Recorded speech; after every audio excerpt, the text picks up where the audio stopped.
The US government is here, but we don't know. And how has this division created ripples that reach far beyond its borders and into the global stage? Who are the main victims of this 15-year-long, never-ending conflict? And why has Nigeria struggled to protect its own citizens from this ongoing threat? Most importantly, how does the United States plan to respond? Through strategy, support, or even military force, all in the video ahead. Nigeria is divided roughly between Muslims and Christians, primarily along regional lines. The northern part of Nigeria is predominantly Muslim, with approximately 50 to 55% of the population adhering mostly to Sunni Islam, while the southern and southeastern regions are majority Christian, comprising about 45% to 35% of the population. Boko Haram, an Islamist militant group, is primarily based in northeastern Nigeria, specifically in Borno, Yobe, and Adamawa states. This group adhered to ISIS strategy and will eliminate everyone, whether Muslims or Christian, that does not follow their rule of law. Sadly, most of the victims are their fellow Muslims brothers too.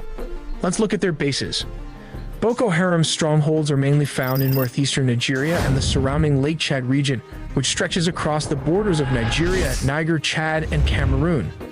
Among the most significant strongholds is the Sambisa Forest in Nigeria. This vast remote forest has historically served as Boko Haram's primary headquarters and training ground, providing a concealed base for planning attacks and sheltering fighters. Another critical area is the Lake Chad Islands. These swampy, difficult-to-access islands offer natural cover, making them ideal hideouts for militants. They function as logistics hubs and supply depots, allowing Boko Haram to move men and material across borders with relative ease. Further, the rugged terrain of the Goza Hills along the Nigeria-Cameroon border acts as a strategic fallback zone. Here, Boko Haram maintains camps and lookout posts, using the landscape to evade military operations. Finally, around the town of Bama in Borno State, Boko Haram has established logistical and command centers. This area plays an essential role in coordinating their operations and sustaining the insurgency in the region. But why is the Nigerian government unsuccessful in defeating Boko Haram? They face various problems, from lower budgets, manpower, to geography. The group operates in remote, difficult terrains like forests and swampy Lake Chad Islands, which are hard for the military to access. Nigeria's armed forces often struggle with outdated equipment, poor training, and logistical issues, limiting their effectiveness. Intelligence gathering is difficult because Boko Haram uses guerrilla tactics and small-scale attacks to avoid detection. Additionally, poverty, unemployment, and weak governance in the northeast allow Boko Haram to recruit easily, with some communities mistrusting government forces due to corruption and previous abuses. The group's cross-border operations require regional cooperation, which is often slow and complicated by sovereignty concerns.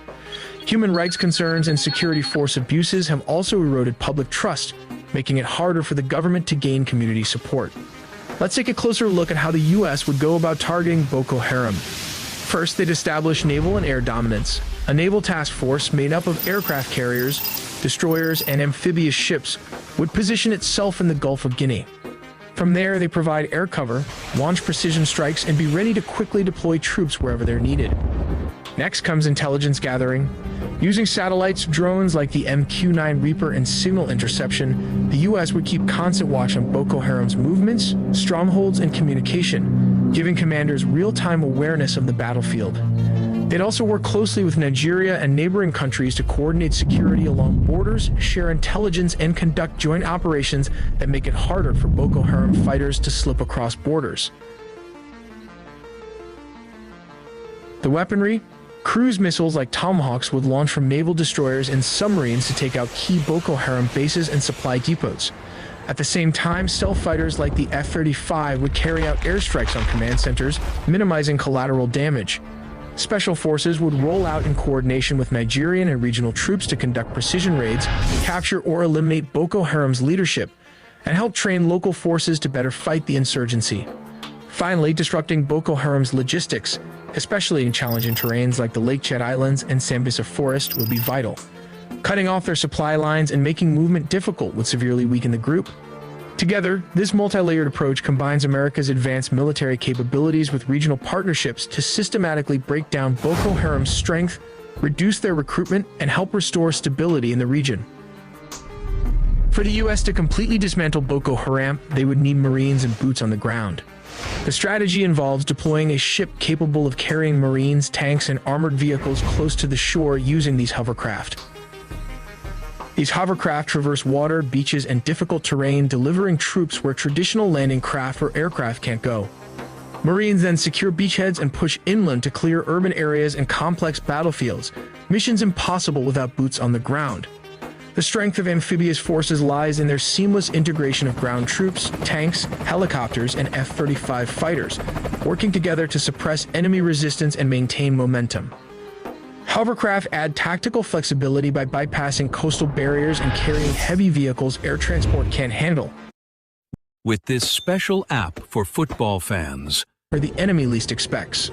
Once ashore, amphibious forces conduct sustained operations backed by naval gunfire and air support, stabilizing captured areas and protecting civilians.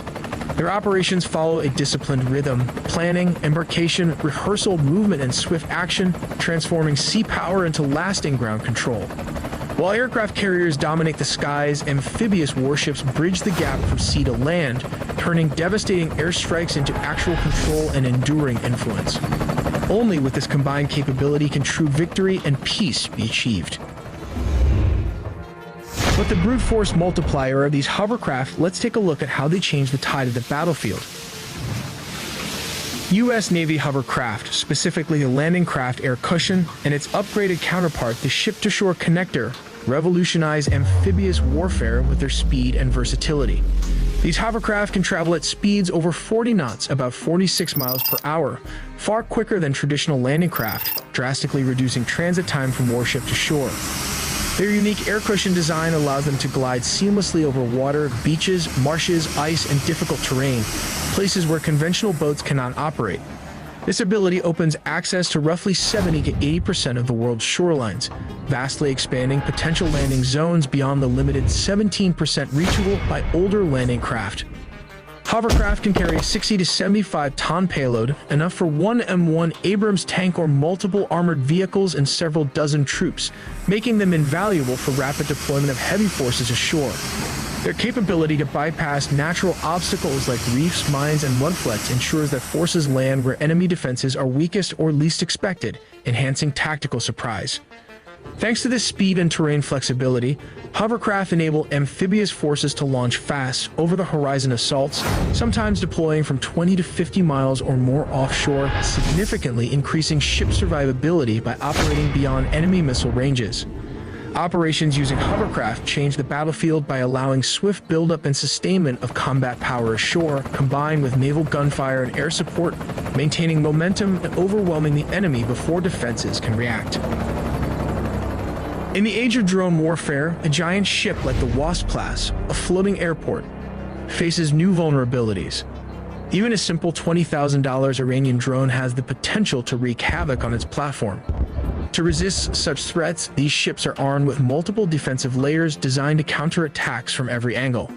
At the bow and stern, the RIM 116 rolling airframe missile launchers rise above the starboard side superstructure, offering clear lines of sight and rapid interception capability against incoming missiles. Midway along the ship, on both port and starboard sides, the RIM 7 Sea Sparrow missile launchers work in tandem with their fire control radars to provide broad coverage against aircraft and missile threats. Failing systems protects the superstructure and are found forward and aft of the ship. Some Wasp-class ships feature a third amidships, ensuring that defensive fire overlaps and every sector remains covered. Mark 38 machine guns sit at the edges and corners of the hull, their elevated open deck mounts giving them a wide field of fire to engage fast boats or drones approaching from any direction. Closest to the weather deck, 50 caliber M2 Browning machine guns are distributed at the bow and amidships on both sides. These are placed so operators can quickly respond to low, close-in threats approaching the waterline, filling the final gap in the ship's comprehensive defensive envelope. If the preceding method proves ineffective against small targets, another close-in weapon system, the C-RAM, comes into play.